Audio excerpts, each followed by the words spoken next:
இதனுடைய பலனை நாளைக்கு இங்க தமிழ்நாட்டில் வாழ்ற இஸ்லாமியர்கள், கிறிஸ்தவர்கள், இந்துக்கள், தமிழ்நாட்டில் எத்தனை கட்சி இருக்குதோ அத்தனை கட்சியினுடைய பிள்ளை செல்வங்களும் அவன் தமிழ்நாட்டு எம்பியை பார்த்து, அது கனிமொழி மாதிரி திமுக கலைஞருடைய பெண்ணை பார்த்து, உனக்கு இந்தி தெரியல, நாட்டுடைய முதலமைச்சராக இருந்த முத்தமிழறிஞர் தலைவர் கலைஞருடைய மகள் தமிழ் வழியில படிச்சிருந்தா இவங்க ஆக முடியாது. நாடு தமிழ்நாடு, தமிழ்நாட்டுல தமிழ் மொழியில படிச்சிருந்தா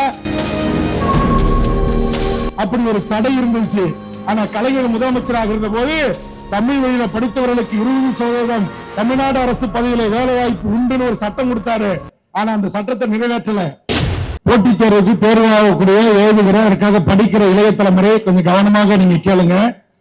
இது ஒரு சதி வேலைய 2014 கொண்டு வந்து பீகார், உத்தரப்பிரதேசம், ராஜஸ்தான், மத்திய பிரதேசம், கேரளா, கர்நாடகா, ஆந்திரா, இந்தியாவில் இருக்கிற எந்த மாநிலத்தை சேர்ந்தவர்கள் வேண்டுமானாலும் தேர்வு எழுதி இந்த பதவிகளை எல்லாம் வந்து அமரலாம் அப்படின்னு ஒரு சட்டத்தை கொண்டு வந்து அதை நடைமுறைப்படுத்தினான்.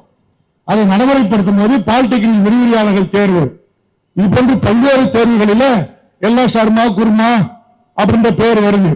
இது எந்த கட்சி இது குறித்து கவலைப்படல. என்னடா இது ரிசல்ட் வந்திருக்கு, தமிழ் பேர்களை காணாம எல்லாம் வடநாட்டு பேரா இருக்கா என்று சொல்லி அதிலிருந்து விழிப்புணர்வு பெற்று அந்த டிஎன்பிசி ஆபீஸை முற்றுகையிட்டு அந்த முதலமைச்சர் கோட்டையை நோக்கி மிகப்பெரிய முற்றுகை போராட்டம் நடத்தி தமிழ்நாட்டின் அரசு பதவிகள் அனைத்தும், தமிழ்நாட்டை சேர்ந்த என் தமிழ் சமூகத்தின் இளையோருக்கு கிடைக்க வேண்டிய பதவிகள் அனைத்தும் வடநாட்டு கும்பலுக்கு செல்கிறது, இதை எப்படி தமிழகம் அனுமதிக்க முடியும் என்று லட்சக்கணக்கான மக்களை திரட்டி கோட்டையை முற்றுகையிட்டு மிகப்பெரிய போராட்டம் செய்து டிஎன்பிசி அலுவலகத்தை பூட்டு போடுவோம் என்று அறிவித்து பிற்காலத்தில் திமுகவோடு நான் கூட்டணி வருகின்ற போது திமுக எனக்கு இதெல்லாம் நீங்க செஞ்சு கொடுக்கணும்னு சொல்லி ஒரு கோரிக்கையாக முன்வைத்து இன்றைக்கு நான் சட்டமன்ற உறுப்பினராக சென்று தமிழக சட்டமன்றத்திற்கு உள்ளே அமர்ந்து அதற்கு பிறகுதான் நாட்டுடைய முதலமைச்சராக இருக்கிற தளபதி ஸ்டாலின் அவர்களுக்கு நான் சொன்னேன், மாண்புமிகு தமிழ்நாடு முதலமைச்சர் அவர்களே, 2014 ஓபிஎஸ் முதலமைச்சராக இருக்கின்ற போது இப்படி ஒரு சட்டம் கொண்டு வரப்பட்டு இந்த நாட்டில் தமிழ் சமூகத்தின் இளைய பிள்ளைகளுக்கு கிடைக்க வேண்டிய வேலை வாய்ப்பு உரிமையை பறித்து வடநாட்டு கும்பலுக்கு தாரை வார்த்திருக்கிறான். இந்த சட்டத்தை ரத்து செய்ய வேண்டும் என்று குரல் கொடுத்து தமிழ்நாட்டில் தமிழ் எழுத, படிக்க, பேச தெரிந்த தமிழ்நாட்டில் வாழ்கின்ற என் தமிழ் சமூகத்தின் பிள்ளைகளுக்கு இந்த வேலை வாய்ப்பை உறுதி செய்ய வேண்டும் என்று சட்ட திருத்தத்தை கொண்டு வந்த ஒரே ஒரு எம்எல்ஏ 234 எம்எல்ஏ வேல்முருகன் என்பவர் நான் மட்டும்தான். இதனுடைய பலனை நாளைக்கு இங்க தமிழ்நாட்டில் வாழ்ற இஸ்லாமியர்கள், கிறிஸ்தவர்கள், இந்துக்கள், தமிழ்நாட்டில் எத்தனை கட்சி இருக்குதோ அத்தனை கட்சியினுடைய பிள்ளை செல்வங்களும் நாளைக்கு இந்த பலனை அடைய போறான். நான் ஒரு ஆளு மட்டும் வீழ்ச்சி அந்த போராட்டத்தை பண்ணலனா இன்னி வரைக்கும் மோடி ஆட்சி வரைக்கும் அந்த சட்டம் தான் இருக்கும். இன்னும் ஒரு 10 வருஷம் 15 வருஷம் கழிச்சு உங்க ஊருக்கு சப் கலெக்டர், உங்க ஊருக்கு தாசில்தார், உங்க ஊருக்கு விஓ, உங்க ஊருக்கு சிஓ, உங்க ஊருக்கு டிஓ, உங்க ஊருக்கு டிஎஸ்பி, உங்க ஊருக்கு எஸ்பி, உங்க ஊருக்கு டிஐஜி, உங்க ஊருக்கு ஐஜி, உங்க ஊருக்கு DGP, ADGP, home secretary, chief secretary எல்லாம் யாரா இருப்பான்? எல்லாம் யாரா இருப்பான்? எல்லாம் இந்திக்காரனா இருப்பான். ரயில்வே துறையில் இருக்கிறான்ல, அஞ்சல் துறையில் இருக்கிறான்ல, அது மாதிரி இன்கம் டாக்ஸ்ல இருக்கிறான்ல, ஹார்பர்ல இருக்கிறான்ல, நம்ம ஊரு காகி சட்டை போட்ட போலீஸ் நம்ம ஏர்போர்ட்ல இருந்தான். இப்ப முந்தைய அரசு என்ன செஞ்சுட்டான்? தமிழ்நாடு போலீஸ் எல்லாரும் வெளியெடுத்துட்டு எல்லாரும் யாரை கொண்டு வந்து போட்டான்? எல்லாம் சிஐஎஸ்எஃப். அவன் தமிழ்நாட்டு எம்பியை பார்த்து, அது கனிமொழி மாதிரி திமுக கலைஞருடைய பெண்ணை பார்த்து, உனக்கு இந்தி தெரியல, நீ இந்தியிலே கிடையாது, உன்னை விட முடியாதுன்றான். நாட்டுடைய முதலமைச்சராக இருந்த முத்தமிழறிஞர் தலைவர் கலைஞருடைய மகள், நாட்டுடைய 3வது முறை நாடாளுமன்ற உறுப்பினராக இருக்கிற கனிமொழிக்கே இந்த நிலைமைன்னா குடியாத்தத்தில் வாழ்கின்ற என் ஏழை எளிய மக்களை மோடி அரசு எப்படிலாம் மிரட்டுவான், எப்படிலாம் வளைப்பான் எண்ணி பாருங்க. நான் எதற்காக இதை சொல்லுகிறேன் என்று சொன்னால், இப்படி அநியாய சட்டங்கள் வருகின்ற போது, அக்கிரமான சட்டங்கள் வருகின்ற போது இந்த நாட்டில் ஒரே ஒரு கட்சி ஓட்ட குறித்து கவலைப்படாமல் தொடர்ந்து இந்த மக்களுக்காக போராட்ட களத்தில் இருக்கிறது என்று சொன்னால் அது தமிழக வாழ்வுரிமை கட்சி என்பதை என் தமிழ் சமூகம் உணர வேண்டும். இங்க கூட எனக்கு ஒரு மகிழ்ச்சி, இருக்கையில உட்கார்னாலும் பரவாயில்ல, இந்த கடைசியில இருந்து அந்த கடைசி வரைக்கும் குடியாத்தத்துல அந்த முனைய வரைக்கும் நூற்றுக்கணக்கான என் தமிழ் சமூகத்தின் உறவுகள் நின்று என் பேச்சை கேட்கறீங்க. பேச்சை கேட்டுட்டு நீங்க மட்டும் போயிடாதீங்க. உங்க ஊர்ல படிச்சவங்க, பெரியவங்க, அரசு அதிகாரி இருந்தா, இந்த பண்டூட்டி எம்எல்ஏ வேல்முருகன் ஒருத்தர் வந்தாரு, இது எல்லாம் சொல்றாரு, இது எல்லாம் உண்மையா அப்படின்னு கேட்டு தெரிஞ்சுக்கங்க. நான் சினிமா கதாநாயகன் அல்ல, நான் அதிகார மூசி நடிகன் அல்ல. அதனால நான் சினிமாவில் வசனம் பேசல, சினிமாவில் நடிக்கிற மாதிரி மேடையில நடிக்கல. நான் உண்மையாலுமே 40க்கு மேற்பட்ட வழக்குகளை வாங்கி இந்த தமிழ் சமூகத்தின் வாழ்வுரிமை சிக்கலுக்காக, மாணவர் செல்வங்களுக்காக, எதிர்கால தலைமுறைக்காக போராடி இருக்கிறேன். இங்க காக்கி சட்டை போட்ட காவலர் நண்பர்கள் இருக்காங்கல்ல, இந்த நண்பர்கள் டைரக்ட் எஸ்ஐ தமிழ் வழியில படிச்சிருந்தா இவங்க ஆக முடியாது. நாடு தமிழ்நாடு, தமிழ்நாட்டில் தமிழ் மொழியில படிச்சிருந்தா டைரக்ட் எஸ்ஐ ஆக முடியாது. அப்படி ஒரு தடை இருந்துச்சு. ஆனா கலைஞர் முதலமைச்சராக இருந்த போது தமிழ் வழியில படித்தவர்களுக்கு 20% தமிழ்நாடு அரசு பதவியில வேலை வாய்ப்பு உண்டுன்னு ஒரு சட்டம் கொடுத்தாரு. ஆனா அந்த சட்டத்தை நிறைவேற்றல.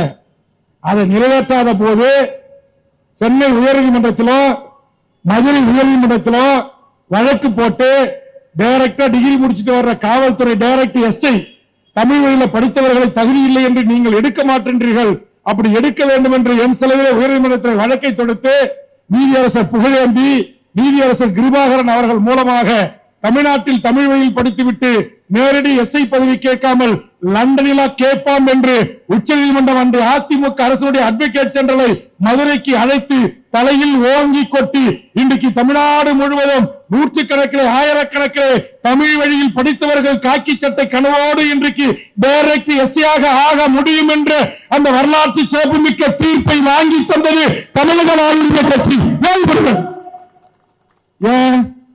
ஏன் நீதி கட்சிகளை குறித்து கவலை இல்ல? நீதி கட்சிகளை எலெக்ஷன்ல தான் கவலை, தேர்தல் தான் கவலை, எம்எல்ஏ எம்பி ஜெயிக்கணும் தான் கவலை. ஆனா தமிழக வாழ்வுரிமை கட்சி தமிழ் சமூகத்தின் வாழ்வுரிமைக்காக அந்த எஸ்ஐயே நாளைக்கு லட்டுச்சார்ஜ் பண்ணுவோம் நம்ம மேல, அது வேற. அந்த எஸ்ஐயே நம்ம மேல கேச போடுவோம், அது வேற. ஆனா இருந்தாலும் என் தமிழ்நாட்டில் தமிழ் வழியில் படித்த என் இளைஞனுக்கு நீங்க டைரக்ட் உதவி ஆய்வாளர் பதவியை தமிழ் வழியில் படித்தார் என்பதற்காக தர மறுப்பது என்பது அது அநீதியானது என்று அதற்காக அஜ்மல் கான் என்கிற மூத்த வழக்கறிஞரை வைத்து வாதாடி அந்த வரலாற்று சிறப்புமிக்க தீர்ப்பை பெற்று தந்து இன்றைக்கு ஒவ்வொருவரும் டைரக்ட் எஸ்ஐயா வராங்கன்னா தமிழ் வழியில படித்தவன். அதற்கு காரணம் வேல்முருகன். சரி, அடுத்தது என்னங்க நீங்க செஞ்சீங்க? என் அருமை பெற்றோர்களே, இந்த மோடி நீட்டுன்னு ஒண்ணு கொண்டு வந்தாங்கல்ல, இந்த நீட்டுல நம்ம பிள்ளைங்க எழுதக்கூடாது, அதிகமா கலந்துக்க கூடாது, டாக்டர் ஆகக்கூடாதுங்கிறதுக்காக நீட்டை கொண்டு வந்தா. சரி, அதையும் நம்ம வீட்டு பிள்ளைங்க படிச்சு கஷ்டப்பட்டு எழுதி பாஸ் ஆகி உள்ள போக ஆரம்பிச்சாங்க. அதையும் மட்டுப்படுத்துறதுக்கு மோடி ஒரு யோசனை பண்ணார். என்ன யோசனை தெரியுமா? பிளஸ் 2 படிக்கிற பொண்ணுக்கு என்ன வயசுமா இருக்கும்? எத்தனை வயசு? 17. 17 வயசு, ஒரு வயசு வந்த பொண்ணு பிளஸ் 2 முடிச்சுட்டு நீட் எழுதுறதுக்கு இந்த மோடி அரசாங்கம் என்ன செஞ்ச தெரியுமா? தேர்வு எழுத மகாராஷ்டிராவுக்கு போங்கன்னா, கேரளாவுக்கு போங்கன்னா, பெங்களூருக்கு போங்கன்னா, ஹைதராபாத்துக்கு போங்கன்னா, எப்பவும் போல 196 கட்சியும் வாயில அப்படியேதான் இருந்தான் வரல வச்சுக்கிட்டு. ஆனா ஒரே ஒரு கட்சி என் கட்சியினுடைய தொண்டர்களை அழைத்துக் கொண்டு இந்த தென்னிந்தியாவிற்கான நீட் அலுவலகம் அண்ணா நகர்ல இருக்கு, நேரா அண்ணா நகர் ஆபீஸுக்கு போனேன். அங்க போய் அந்த நீட்டுடைய டைரக்டர் ஆபீஸ் உள்ள போய் உட்காந்து இழுத்து கேட்ட பூட்டி உள்ளிருப்பு போராட்டம் பண்ணி போறா மோடிக்குன்னு. உங்க மனிதவள மேம்பாட்டுத்துறை அமைச்சர் டெல்லியில் இருப்பான்ல, அவனுக்கு பேசு. என்ன வெங்காயத்துக்கு ஒரு வயசு பொண்ணு இந்தி தெரியாது, தெலுங்கு தெரியாது, மலையாளம் தெரியாது, கன்னடம் தெரியாது, எப்படிதான் 17 வயசு ஒரு பொண்ணு நீட்டு தேர்வு எழுத மும்பைக்கு போக முடியும்? விமான டிக்கெட் எடுக்கிற வசதி இருக்குமா? ட்ரெயின்ல போறதுக்கு வசதி இருக்குமா? அங்க போய் அந்த நீட்டு தேர்வு சென்ற தேடி கண்டுபிடிச்சு எழுதுறதுக்கு உள்ள போறதுக்கு முடியுமா? எவ்வளவு சிரமம் இருக்கு. அப்படி இந்த சிரமத்தை என் தமிழ் சமூகத்தின் மாணவர் செல்வங்களுக்கு நீ உருவாக்குற என்று சொன்னால் இந்த தேர்வில் தமிழ் சமூகத்தின் மாணவர்கள் பங்கேற்க கூடாது. அதன் மூலமாக காலியாக கிடைக்கிற இடங்களை எல்லாம் வடமாநிலத்தவரை கொண்டு நிரப்ப வேண்டும் என்கிற சூழ்ச்சி வழியின் காரணமாக மோடி அப்படி ஒரு திட்டத்தை கொண்டு வந்தான். அன்னைக்கு ஒரு நாள் உட்கார்ந்து அந்த அலுவலகத்தை பூட்டி இனி என் தமிழ்நாட்டு மாணவர்கள் தமிழ்நாட்டிலேதான் தேர்வு எழுதுவார்கள். டிஎன்பிசி தேர்வுக்கு 12 லட்சம் பேர் எழுதுறாங்க. தமிழ்நாட்டில் இடம் இருக்கு, போலீஸ் பாதுகாப்பு கொடுக்கறாங்க, ஆசிரியர்கள் சூப்பர்வைசர் போற தகுதி இருக்கு. அப்படி இருக்கின்ற போது 2 லட்சம் மாணவர்களை நீ வெளிமாநிலங்களுக்கு தேர்வு எழுத அனுப்புவது என்பது ஏற்க முடியாது. இனி வரும் காலங்களில் தமிழ்நாட்டிலேதான் இந்த தேர்வு நடத்தப்படும் என்று நீ அறிவிக்கணும். இல்லைன்னா ஒண்ணு வெளியிட மாட்டேன். Chennai police commissioner AK Viswanathan DGP வந்துட்டாரு பேச்சுவார்த்தை நடத்த. என்ன வேல்முருகன் உங்க டிமாண்ட்? என் டிமாண்ட் தான் என் டிமாண்ட், என் தமிழ்நாட்டை சேர்ந்த எந்த ஜாதி, எந்த மதம், எந்த கட்சிக்காரன் புள்ளியாக இருக்கலாம், நீ வெளி மாநிலத்துக்கு ஒரு வயசு பொண்ணு தேர்வு அனுப்ப முடியாது. இந்தியர்களுடைய அட்ராசிட்டி தாங்காது.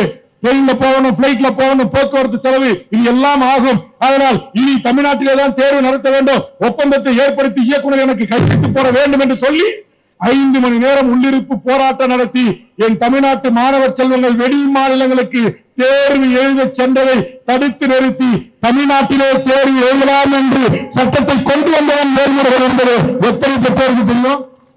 எத்தனை பெற்றோருக்கு தெரியும்? சரி, அது செஞ்சேன். அப்புறம் எடப்பாடி ஒரு நல்ல அறிவிப்பு செஞ்சார், ஒரு நல்ல திட்டம் கொண்டு வந்தார். அது என்னன்னா, அரசு பள்ளியில படிக்கிற கிராமப்புற மாணவர் செல்வங்கள் 7.5% இடஒதுக்கீட்டு தரம், அரசு கல்லூரிகள்ல மருத்துவம் படிக்கிறதுக்கு வாய்ப்பு கொடுக்கறன்னு ஒரு சட்ட திருத்தம் கொண்டு வந்தார். அந்த சட்ட திருத்தம் அரசு கல்லூரிக்கு மட்டும்.